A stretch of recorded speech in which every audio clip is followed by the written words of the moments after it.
இனி காலம் கண்டிப்பாக செல்லாது. எல்லாம் 6ஆம் அதிகாரம் 8ஆம் வசனத்தில் வெளிப்பட்ட விசேஷத்தில் சொல்லப்பட்டவைகள் எல்லாம் வரிசையாக அடுத்து நடக்கும். இவைகள் எல்லாம் டிவிகளிலே பேப்பர்களிலே நீங்கள் பார்ப்பீர்கள், பார்க்க தொடங்கி இருக்கிறீர்கள். ஆனால் ஒன்றைக்கை குறித்தும் கவலைப்படாதிருங்கள். இதுதான் கர்த்தர் உங்களிடத்தில் சொல்ல சொன்னது. யுத்தங்களையும் யுத்தங்களின் செய்திகளையும் கேள்விப்படுவீர்கள், கலங்காதபடி எச்சரிக்கையாக இருங்கள். இதெல்லாம் உலகத்தில் சம்பவிக்க வேண்டியதே. ஆனாலும் தேவன் தம்முடைய பிள்ளைகளை பாதுகாப்பார், தம்முடைய பிள்ளைகளை வேலி அடைத்து பாதுகாத்துக் கொள்வார். அதுக்குத்தான் கர்த்தர் இந்த கூட்டங்கள் நடத்தி கொண்டிருக்கிறார். ஆனால் அதற்கு நீங்கள் செய்ய வேண்டியது ஒன்று இருக்கிறது. அது ரொம்ப முக்கியம். நீங்கள் என்ன வேணாலும் செய்வீர்கள், என்ன காரியத்தையும் கர்த்தருக்கு விரோதமான காரியங்களில் ஈடுபடுவீர்கள். ஆனால் கர்த்தர் பாதுகாப்பார் என்றால் கிடையாது. ஆண்டவர் அப்படி சொல்லவில்லை. நான் சொன்னபடி செய்கிறவன் எவனோ, அதான் ரொம்ப இம்பார்ட்டன்ட். சோ ஆண்டவர் இப்பொழுது உங்களையும் உங்கள் குடும்பத்தையும் காப்பாற்ற வேண்டும் என்று சொன்னால், நோவா ஜலப்பிரளயத்தில் அந்த பேழை பாதுகாக்கப்பட்டது என்று சொன்னால், ஒரு தடவைக்கு 2 தடவை கர்த்தர் சொல்லுகிறார், நோவா கர்த்தர் சொன்னபடி எல்லாம் செய்து முடித்தான். கர்த்தர் சொன்னபடி செய்து முடித்தால் உங்களுடைய குடும்பம், உங்களுடைய திருச்சபை, உங்களுடைய விசுவாசிகள், உங்கள் பிள்ளைகள் பாதுகாக்கப்படுவார்கள். அது எத்தனை கொள்ளை நோயும், எத்தனை பஞ்சமும், எத்தனை விதமான யுத்தங்களோ அல்லது இயற்கை பேரழிவுகளோ ஏற்பட்டாலும் கவலைப்படாதிருங்கள். யார் என்ன சொன்னாலும் பயப்படாதிருங்கள். அவர்கள் பஞ்சத்தை குறித்து காரியங்கள் சொல்வார்கள். ஆனால் உங்களையும் என்னையும் போஷிக்க கர்த்தர் வல்லமை உள்ளவர். அவர்கள் கொள்ளை நோய்களை குறித்து சொல்வார்கள். ஆனால் ஆண்டவர் சொல்லுகிறார், வாதை உன் கூடாரத்தை அணுகாது, கொள்ளை நோய்களுக்கு நீ பயப்படாது இருப்பாய் என்று ஆண்டவர் சொல்லுகிறார். யுத்தங்களை குறித்து சொல்வார்கள். யுத்தங்கள் வரும், ஆனால் அவைகளுக்கு நடுவிலே கர்த்தர் உன்னை பத்திரமாய் பாதுகாப்பார். அவர்கள் பூமி அதிர்ச்சிகளை குறித்து சொல்வார்கள். பூமி அதிர்ச்சிகள் வரும், ஆனால் உன் வீடு அதிராதபடி கர்த்தர் பாதுகாக்க வல்லமை உள்ளவராய் இருக்கிறார். எப்படி நடக்கும், ஏன் நடக்கும் கேட்காதீங்க. எத்தனையோ சாட்சிகள் இருக்கிறது, எத்தனையோ சாட்சிகள் இருக்கு. கர்த்தர் தம்முடைய பிள்ளைகளை பாதுகாத்ததை நாம் வேதத்திலே வாசிக்கிறோம். நோவா காலத்திலிருந்து வாசிக்கிறோம். இஸ்ரவேல் ஜனங்கள் எகிப்திலிருந்து பார்க்கிறோம், செங்கடலிலிருந்து பார்க்கிறோம், எரிகோவிலிருந்து பார்க்கிறோம், யோர்தானிலிருந்து பார்க்கிறோம், இயேசு கிறிஸ்துவின் பிள்ளைகளை வரைக்கும் பார்க்கிறோம். கர்த்தர் தம்முடைய பிள்ளைகளை பாதுகாக்க வல்லமை உள்ளவராய் இருக்கிறார். எனவே வரப்போற காலங்களுக்கு கவலைப்படாதிருங்கள், பயப்படாதிருங்கள், ஆயத்தப்படுங்கள். ஒவ்வொரு நாளும் ஆயத்தப்படுங்கள். கிறிஸ்துவை சந்திப்பதற்கு நீங்கள் ஆயத்தப்பட்டு தயாராக நில்லுங்கள். அது போதுமானதாக இருக்கிறது. இவைகளுக்கு நடுவிலே தான் கிறிஸ்துவின் வருகையும் சம்பவிக்கும். இயேசு சொன்ன இத்தனை காரியங்களுக்கு நடுவிலே கிறிஸ்துவின் வருகையும் சம்பவிக்கலாம். எப்போ வரும்னு தெரியாது. அவர் வரும் நாளாகிலும் நாளிகையாகிலும் பிதா ஒருவரை தவிர மற்ற ஒருவனும் அறியான் என்று வேதம் சொல்லுகிறது. எனவே இவைகள் எல்லாம் ஒரு சேர நடக்கும். அவைகளுக்கு நடுவிலே கிறிஸ்துவின் வருகையும் சம்பவிக்க வாய்ப்பு இருக்கிறது. அந்த கிறிஸ்துவை சந்திப்பதற்கு நீங்கள் ஆயத்தப்பட்டால் போதும். இவைகளுக்கு நடுவில் இருந்து கர்த்தர் பாதுகாப்பார். இதை செஞ்சீங்கன்னா அது தானா நடக்கும். அப்ப கிறிஸ்துவின் வருகைக்கு நான் ஆயத்தப்படுவது எப்படி, அதை மாத்திரம் சொல்லிவிட்டு நான் ஜெபித்து முடிக்க விரும்புகிறேன். முதலாவதாக, இயேசு கிறிஸ்துவின் ரத்தத்தினாலே பாவ மன்னிப்புக்கென்று உங்களை ஒப்புக் கொடுக்க வேண்டும். அவருடைய ரத்தம் கழுவப்படுவதற்கு வேறொரு மீட்பு இல்லை, வேறொரு ரட்சகரும் இல்லை. மனித குலத்திற்கென்று மரித்த ஒரே ஒரு தேவன் தான் இருக்கிறார். ஏனென்று சொன்னால் மனிதனை மீட்க இன்னொரு மனிதனால் முடியாது. தவறு செய்த மனுஷ ரத்தத்திலிருந்து இன்னொரு மனுஷ ரத்தம் மீட்காது. எனவே மனுஷ ரத்தத்தை மீட்க வேண்டும் என்றால் அதற்கு விட மேலான ஒரு ரத்தம் தேவைப்படுகிறது. அதுதான் தேவனுடையது. அந்த தேவன் மாம்சமாகி மனிதனாகி பூமிக்கு வந்து அத்தனை பேருடைய பாவத்திற்காக மரித்து மீண்டும் உயிரோடு கூட எழுந்தார். அந்த இயேசு கிறிஸ்துவின் ரத்தம் உங்கள் பாவங்களை மன்னிக்கும். இன்னைக்கும் எல்லா மதத்திலும் நம்புகிறார்கள் ரத்தம் தான் விடுதலையாக்கும் என்று சொல்லி. எல்லா இடத்திலும் போய் பாருங்கள், ரத்தமோ சிவப்பு கலரோ ஏதோ ஒன்று வைத்திருப்பார்கள் ரத்தத்துக்கு அடையாளமாக. நாம் திராட்சை ரசம் வைத்திருக்கிறது போல எல்லாரும் உலகளாவிய கிரேக்க மதமாக இருக்கட்டும், சீன மதமாக இருக்கட்டும், பாபிலோனிய மதமாக இருக்கட்டும், எல்லாவற்றிலும் ஒரு ரத்தம் இருக்கும். ஆட்டு ரத்தம் அல்லது ஏதாவது ஒரு ரத்தம் இருக்கு. அவங்க என்ன சொல்ல வருகிறார்களால் ரத்தத்தினால் தான் மீட்பு. அந்த மீட்பை உலகத்துக்கு கொடுத்த ஒரே ஒரு தேவன் ஆண்டவராக இயேசு கிறிஸ்து மட்டும். என்னுடைய ரத்தத்தினாலே பாவங்கள் மன்னிக்கப்படும் என்று இயேசு சொன்னார். சோ நீங்கள் செய்ய வேண்டியது ஒன்றே ஒன்றுதான். இந்த பாவ மன்னிப்பை பெற்றுக் கொள்வதற்கு நான் என்ன செய்ய வேண்டும் என்று நீங்கள் கேட்பீர்களானால் எல்லாவற்றையும் இயேசு செய்து விட்டார். விலை கிரயமாய் அவர் செலுத்தி விட்டார். நீங்கள் செய்ய வேண்டியது ஒன்றே ஒன்று. இயேசுவே, என் உள்ளத்தில் வாரும், என் பாவத்தை மன்னியும், உம்முடைய பிள்ளையாய் என்னை ஏற்றுக்கொள்ளும், உம்முடைய ரத்தத்தால் என்னை கழுவும் என்று சொல்லி நீங்கள் உண்மையாய் சொல்லும் பொழுது, உங்கள் முழு இருதயத்தோடு கூட சொல்லும் பொழுது இயேசு உங்கள் பாவங்களை மன்னிக்க வல்லமை உள்ளவராக இருக்கிறார். வேற எதையும் இயேசு கேட்கவில்லை. இயேசு கேட்டது ஒன்றே ஒன்றுதான், மனம் திரும்புங்கள், பரலோக ராஜ்யம் சமீபமாய் இருக்கிறது. நீங்கள் செய்ய வேண்டிய முதல் காரியம் இதுதான். இரண்டாவது, நான் இயேசுவை ஏற்றுக்கொண்டேன், திருச்சபைக்கு வந்து கொண்டிருக்கிறேன், நான் இந்த வருகையில போவதற்கு என்ன செய்ய வேண்டும், அடுத்து நான் என்ன செய்ய வேண்டும் என்று சபைக்குள் இருக்கிற நீங்கள் கேட்கலானால் நீங்கள் செய்ய வேண்டிய மிக முக்கியமான இரண்டாவது காரியம், பிதா குமாரன் பரிசுத்தாவியின் நாமத்தினாலே தண்ணீரிலே மூழ்கி ஞானஸ்நானம் எடுக்க வேண்டும். இதை நீங்கள் செய்ய வேண்டிய இரண்டாவது. எதற்காக ஞானஸ்நானம் எடுக்க வேண்டும்? இயேசுவின் ரத்தத்தால் கழுவப்பட்டு விட்டோமே, உண்மை. கழுவப்பட்டு திருச்சபைக்குள் வந்து விட்டீர்கள். ஞானஸ்நானம் என்பதன் அடையாளம் என்ன? பழைய மனுஷன் மரித்து புதிய மனுஷன் பிறக்கிறான் என்பதற்கான அடையாளம். எப்படி தாயின் வயிற்றிலிருந்து பனிக்குடத்தை உடைத்துக் கொண்டு அந்த பிள்ளை வெளியே வருகிறது, அதுதான் முதல் ஞானஸ்நானம். தண்ணியை விட்டு வெளியே வருகிறது. அந்த தாயின் வயிற்றில் இருந்ததானே தண்ணீர் தான் இருக்கிறது, உள்ளேயே நன்றாய் இருக்கிறது என்று சொன்னால் இல்லை, அந்த பனி கூட உடைந்தால் தான் பிள்ளை வெளியே வர முடியும். அதே போல்தான் தண்ணியை விட்டு நீ வெளியே வரும்பொழுது புது மனுஷனாய் மாறுகிறார், புதிய உலகத்துக்கு நீ ஆயத்தமாகிறாய். அதைத்தான் இயேசு ஞான ஸ்நானம் என்று சொல்லுகிறார். அது தண்ணியில மூழ்கிதான் எடுக்கணும், வேற எந்த ஞான ஸ்நானமும் கிடையாது. தலையில தண்ணி தெளிச்சாங்க, கொடிக்கு கீழே கொடுத்தாங்க, நான் சின்ன வயசுல இருக்கும்போது கொடுத்தாங்க, குழந்தையா இருக்கும்போது கொடுத்தாங்க, எனக்கு தெரியாது என்று நீ சொல்லக்கூடாது. ஏனென்றால் வேதம் சொல்லுகிறது, ஞானம் வந்த பிறகு எடுக்கிற ஸ்நானம் ஞான ஸ்நானம். ஞானம் எப்பொழுது வரும்? நீதிமொழிகள் 1:7 சொல்லுகிறது, கர்த்தருக்கு பயப்படுதலே ஞானத்தின் ஆரம்பம். எப்பொழுது கர்த்தருக்கு பயப்படுவோம்? தீமை விட்டு விலகுதலே கர்த்தருக்கு பயப்படுகிற பயம். அப்ப ஞானஸ்நானம் எப்ப எடுக்கணும்? தீமை விட்டு விலகி கர்த்தருக்கு பயந்து இனி பாவம் செய்ய மாட்டேன் என்று அறிக்கை செய்து பாவத்துக்கு மரித்து நீதிக்கு உயிர்த்தெழுதல், இந்த ஞானஸ்நானம் எடுக்கணும். இதைத்தான் வேதம் சொல்லுகிறது.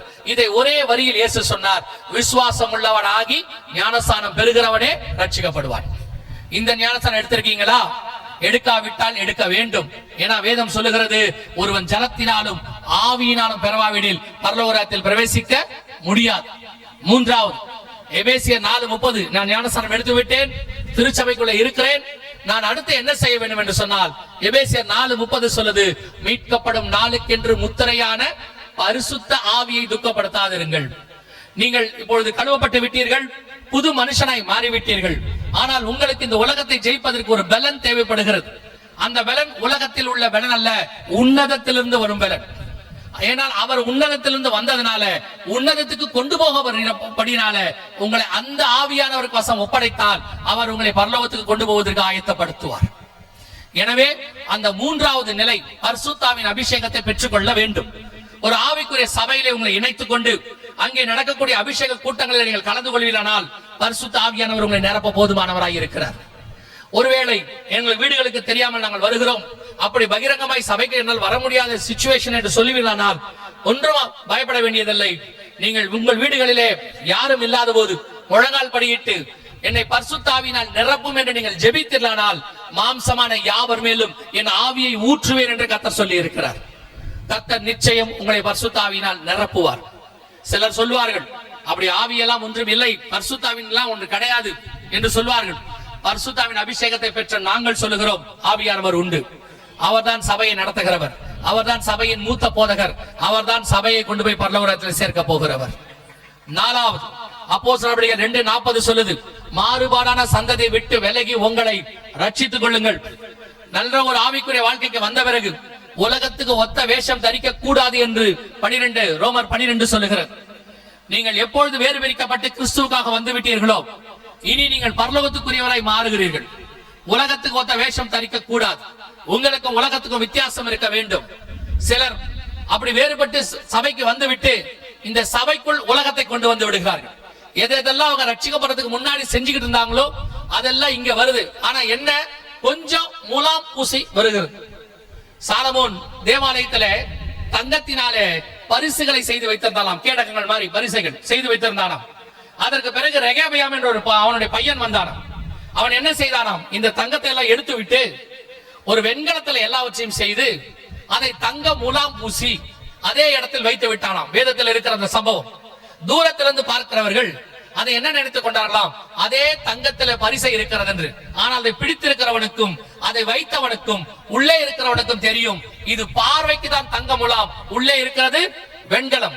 அதே போலத்தான் இன்னைக்கு கிறிஸ்தவ முலாம் பூசி, ஆவிக்குரிய முலாம் பூசி பாடல்களையும் இசைகளையும் பலவிதமான உபதேசங்களையும் சபைக்குள்ளே கொண்டு வந்து மோசம் போக்குற ஒரு கூட்டம் இருக்கிறது. நீங்கள் அதில் சிக்கிக் கொள்ளாதிருங்கள். உலகம் வேறு, சபை வேறு. உலகத்துக்கும் சபைக்கும் சம்பந்தம் இல்லை. அங்க அது பார்க்கிறதுக்கு அட்ராக்ஷனா இருக்கும், அது ஈர்க்கும், அதுல உள்ளது உங்கள் மாம்சத்துக்கு சந்தோஷத்தை கொடுக்கும். ஆனால் அதுக்கும் சபைக்கும் சம்பந்தம் இல்லை. இங்கே கொடுக்கப்படுகிற உபதேசமோ, இங்கே பாடப்படுகிற பாடல்களோ, இங்கே வாசிக்கப்படுகிற இசையோ உங்கள் மாம்சத்துக்காக செய்யப்படுவதில்லை, உங்கள் ஆத்துமாவுக்காக செய்யப்படுகிறது. பரலோகத்தினுடைய தரிசனத்தை கொண்டு வருவதற்கு. நான் இப்பொழுது பிரசங்கம் பண்ணுகிறவர்களையும் சொல்லுகிறேன், இசை வாசிக்கிறவர்களையும் சொல்லுகிறேன், அல்லது ஆராதனை நடத்துகிறவர்களையும் சொல்லுகிறேன், பாடல் எழுதி பாடுகிறவர்களையும் சொல்லுகிறேன். ஒரு காலகட்டத்திலே பரிசுத்தவாட்டி பரிசுத்தவான்கள் இருந்தார்கள். சாரன் நவரஜமா போன்றவர்கள், வயலட் ஆரோன் போன்றவர்கள், ஃபாதர் பெர்க்மன்ஸ் வரைக்கும் அத்தனை பேரும் பரலோகத்திலிருந்து பாடல்களை வாங்கி நமக்கு கொடுத்தார்கள். ஆனால் இந்த காலத்திலே ஒரு சிலர்களை தவிர உலகத்தினுடைய இசையையும் உலகத்தில் உள்ளதான அட்ராக்ஷனையும் கொண்டு வந்து நமக்கு கொடுக்க வேண்டும் என்று நினைக்கிறார்கள். அது கேட்கிறதுக்கு நலமாய் இருக்கும், பார்வைக்கு இன்பம், புசிப்புக்கு நல்லது, அது இச்சிக்கப்படத்தக்கது, ஆடுறதுக்கு நல்லா இருக்கும், நல்ல என்டர்டைன்மெண்டாக இருக்கும். ஆனால் அது முலாம் பூசப்பட்டதான பரிசை. ஆண்டவர் சொல்லுகிறார், ஒரு முழங்கால் போட்டு 40 நாள் உபவாசம் இருந்து அந்த பரிசுத்தவான்களும் பரிசுத்தவாட்டியும் கொண்டு வருகிற செய்தியோ பாடல்களோ இசையோ உங்கள் ஆத்மாவை தொடும், உங்களை உருவாக்கும், உங்களை மறுரூபமாக்கும், உங்களை பரலோகத்துக்கு கூட்டிட்டு போகும். இன்னைக்கு கடைசி காலத்துல உலகத்தில் உள்ள காரியங்கள் எல்லாம் சபைக்குள்ள வருது. தயவு செய்து சபை தலைவர்களுக்கு சொல்லுகிறேன், ஊழியக்காரர்களுக்கு சொல்லுகிறேன், நீங்கள் சபை வளர்ச்சிக்காக பலவிதமான உபயாந்திரங்களை கையாளாதருங்கள். உங்கள் சபை வளர வேண்டுமா? ரொம்ப ஈஸியான ஒரு வேலை. நல்ல முழங்கால் போட்டு ஜெபம் பண்ணி நல்ல வேதத்தை தியானிச்சு பரலோகத்திலிருந்து வார்த்தையை கொண்டு வந்து சபைக்குள்ள கொடுங்க. அந்த வார்த்தைக்கு ஜனங்களை கொண்டு வருவதற்கு கர்த்தர் போதுமானவராய் இருக்கிறார். நாலாபுரத்திலிருந்து கொண்டு வருவார். திட்டங்களை போட்டு ஜனங்களை சேர்க்க வேண்டிய அவசியமே கிடையாது. கர்த்தருக்குள் நீங்கள் சரியாய் இருந்தால் உங்களை நோக்கி ஜனங்களை கொண்டு வருவதற்கு கர்த்தர் போதுமானவராக இருக்கிறார். வேறு பிரிக்கப்பட்ட வாழ்க்கை ரொம்ப முக்கியம். 5வது, நாம் வருகை வரப்போகிறதை விசுவாசிக்கிறோம், ஆண்டவரை சந்திக்க புறப்பட்டு போக போகிறோம் என்கிறோம். அப்படி போகும்போது ஆண்டவருக்கு என்ன கொண்டு போவோம்? எந்த ஒரு மனுஷனை பார்க்கும் பொழுதும் ஏதாவது கொண்டு போவது நம்முடையதான கலாச்சாரம், நம்முடையதான ஒரு பழக்கம். நீங்கள் கல்யாணத்துக்கு போனால் மொய் கொண்டு போவீர்கள். ஒரு ஹாஸ்பிட்டல் இருக்கிறவர் பார்க்க போனா கூட ஒரு பழங்களையோ அல்லது சில ஹார்லிக்ஸ் போன்ற காரியங்களே வாங்கி கொண்டு போவோம். யாராவது ஒருத்தரை சும்மா பார்க்கும் போது கூட ஸ்வீட்ஸ் வாங்கிட்டு போவோம். வெறுங்கையாய் யாரையும் பார்க்க போகவே மாட்டோம்.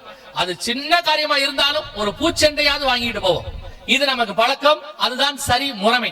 சவுல் என்கிற ராஜா தேவனுக்கு தூரமாய் போய்விட்டான். ஆனாலும் அவன் பார்க்க போகும்போது ஏதாவது கொண்டு போக வேண்டும், வெறுங்கையாய் போவது எப்படி என்கிறான். அதான் நம் கலாச்சாரம்.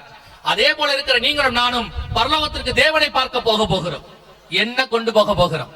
இங்கிருந்து எதையும் கொண்டு போக முடியாது, கண்டிப்பாக முடியாது. ஆண்டவருக்கு தெரியும், உங்களுக்கும் தெரியும். இந்த பூமியில உள்ள எதுவும் பரலோகத்தை சுதந்திரிக்காது. ஆனால் நீங்கள் கொண்டு போவதற்கு ஒன்றே ஒன்று இருக்கிறது, நீங்கள் கொண்டு போக முடியும். என்ன தெரியுமா? நீங்கள் சம்பாதிக்கிற ஆத்துமாக்களை உங்களோடு கூட பரலோகத்திற்கு கொண்டு போகும். அது பரலோகத்திலே சாட்சி கொடுக்கும். இவர்கள் மூலமாக நாங்கள் கிறிஸ்துவுக்குள்ளே வந்தோம் என்று அவர்கள் சாட்சி கொடுப்பார்கள். அதுதான் பரலோகத்திலே உங்களுக்கு இருக்கிற சொத்து. ஆண்டவர் நமக்காக எல்லாவற்றையும் செய்து விட்டார். ஆனால் ஒன்றே ஒன்று நம்மை செய்யும்படி கேட்டுக்கொண்டார். நீங்கள் போய் சகல ஜாதிகளுக்கும் சுவிசேஷத்தை பிரசங்கித்து சீஷராக்கி ஞானஸ்நானம் கொடுங்கள். இது ஆண்டவர் நம்மளை பார்த்து சொன்ன ஒரே ஒரு காரியம். சுவிசேஷம் அறிவித்தல் உங்கள் மேல் விழுந்த கடமையாய் இருக்கிறது. சொல்லாவிட்டால் உங்களுக்கு ஐயோ என்று வேதம் சொல்லுகிறது. இந்த கடைசி காலத்துல கோடிக்கணக்கான ஜனங்கள் பாதிக்கப்படுவார் என்று தலைவர்கள் எல்லாம் சொல்லுகிற இந்த காலகட்டத்தில் ஒருவேளை அப்படி ஒரு சம்பவம் நடக்குமானால் இயேசுவை அறியாமல் எத்தனை பேர் பாதாளத்திற்கு போவார்கள் என்று நமக்கு தெரியாது. ஆனால் அவர்களுக்கு நீங்கள் சுவிசேஷத்தை சொல்லிவிட்டு அவர்கள் இயேசுவை ஏற்றுக்கொண்டால் அந்த ஆத்மாவை நீங்கள் பாதாளத்துக்கு தப்புவிக்கிறீர்கள் என்ற அர்த்தம். சோ உங்களால் இயன்ற மட்டும் சுவிசேஷத்தை அறிவிங்கள். எவ்வளவுக்கு எவ்வளவு சொல்ல முடியுமோ இன்னையிலிருந்து ஆரம்பிங்க. உங்க நண்பர்கள், சொந்தக்காரர்கள், உங்களுக்கு கூட படிக்கிறவர்கள், கூட வேலை பார்க்கிறவர்கள், யாருக்கெல்லாம் இயேசுவை தெரியாதோ ஒரு தடவை அவர்களுக்கு சொல்லுங்கள். இயேசுவை பத்தி அவங்களுக்கு சொல்லுங்க. எத்தனை பேர் எவ்வளவு காரியங்கள் உங்களுக்கு சொல்றாங்க. உங்களுக்கு உடம்பு சரியில்லைனா அவங்க ஒரு மருந்து ரெஃபர் பண்றாங்க. நீங்க ஏதோ ஒரு பொருள் வாங்க போறீங்கன்னா ஒரு கடையை ரெஃபர் பண்றாங்க. நீங்க அரசாங்கத்துல ஒரு காரியம் சொல்ல போறீங்கன்னா ஏதோ ஒரு மனுஷனை ரெஃபர் பண்றாங்க. ஒரு காலேஜுக்கு நீங்க சீட்டு வாங்க போறீங்கன்னா யாரோ ஒருத்தரை ரெஃபர் பண்றாங்க. உங்க கூட இருக்கிறவங்க அவங்க இயேசுவை அறியாதவங்களா இருந்தாலும் எவ்வளவு காரியங்களை உங்களுக்கு ரெஃபர் பண்றாங்க. அப்படிப்பட்டதான அந்த நண்பர்களுக்கு, அந்த சொந்தக்காரங்களுக்கு நீங்கள் ரெஃபர் பண்ண வேண்டிய ஒரே ஒரு ஆள் ஆண்டவராக இயேசு கிறிஸ்து. அந்த தேவனை அவர்களுக்கு சொல்லுங்கள். ஏற்றுக்கொள்றதும் ஏற்றுக்கொள்ளாததும் அவருடைய விருப்பம். சொல்ல வேண்டியது நம்மேல் விழுந்த கடமை. நீங்க கேட்டாலும் கேட்காவிட்டாலும் எத்தனை பேர் போன் பண்ணி உங்களுக்கு கிரெடிட் கார்டு வேணுமான்னு கேட்கறாங்க. கேட்டாலும் கேட்காவிட்டாலும் எத்தனை எஸ்எம்எஸ் உங்களுக்கு அட்வர்டைஸ்மெண்ட் வருகிறது. நீங்கள் டிவி வாங்கி இருக்கிறீங்க, உங்க டிவில எத்தனை பேர் அட்வர்டைஸ்மெண்ட் போடுறாங்க. நீங்க போன் வாங்கி இருக்கிறீங்க, எத்தனை பேர் உங்க போன்ல உங்களுடைய பர்மிஷனே இல்லாம கூப்பிடுறாங்க.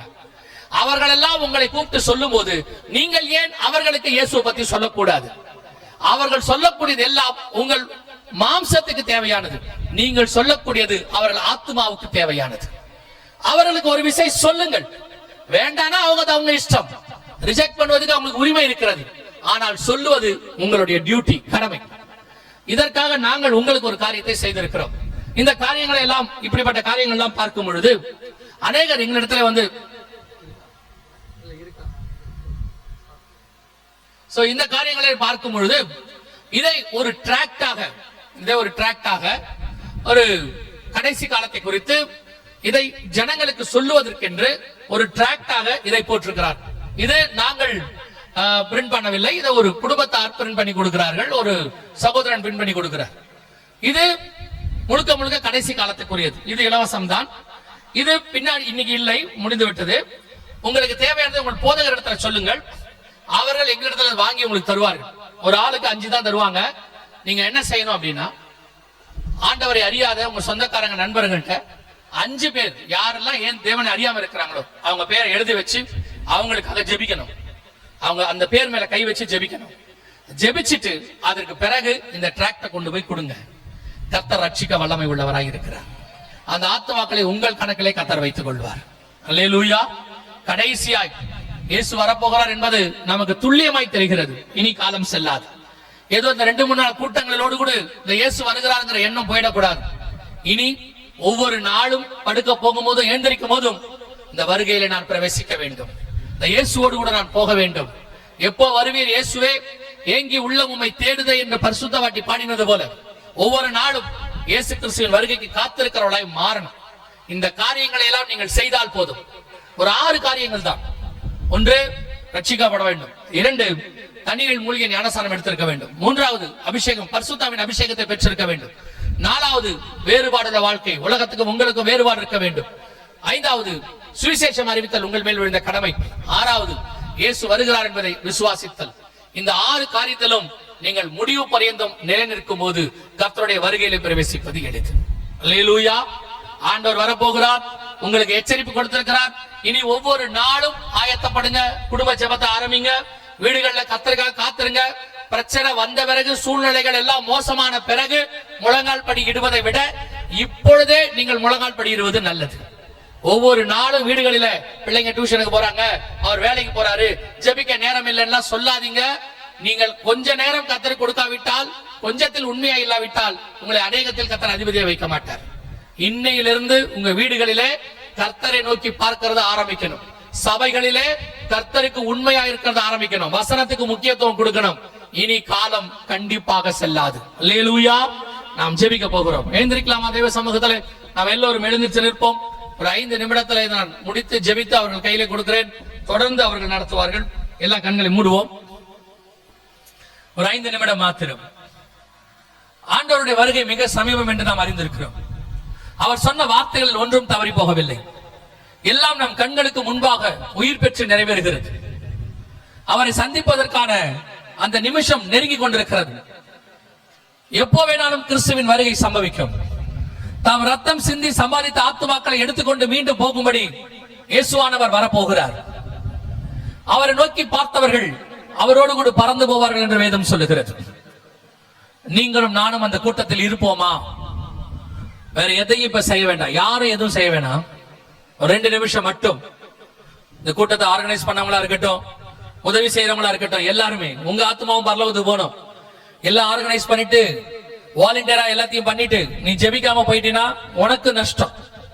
இப்ப யாரும் எதுவும் செய்ய வேணாம். எல்லா கண்களையும் மூடி உங்கள் ஆத்மாக்காக ஜெபம் பண்ணுங்க. பார்ப்போம் இந்த வருகையில நான் போகிறதுக்கு என்ன செய்ய வேண்டும். ஒவ்வொரு நாளும் ஆயத்தப்படுங்க. எது உங்களுக்கும் தேவனுக்கு நடுவில் தடையா இருக்குன்னு பாருங்க. உலகமா, உலகத்துக்கு உண்டானவைகளான்னு பாருங்க.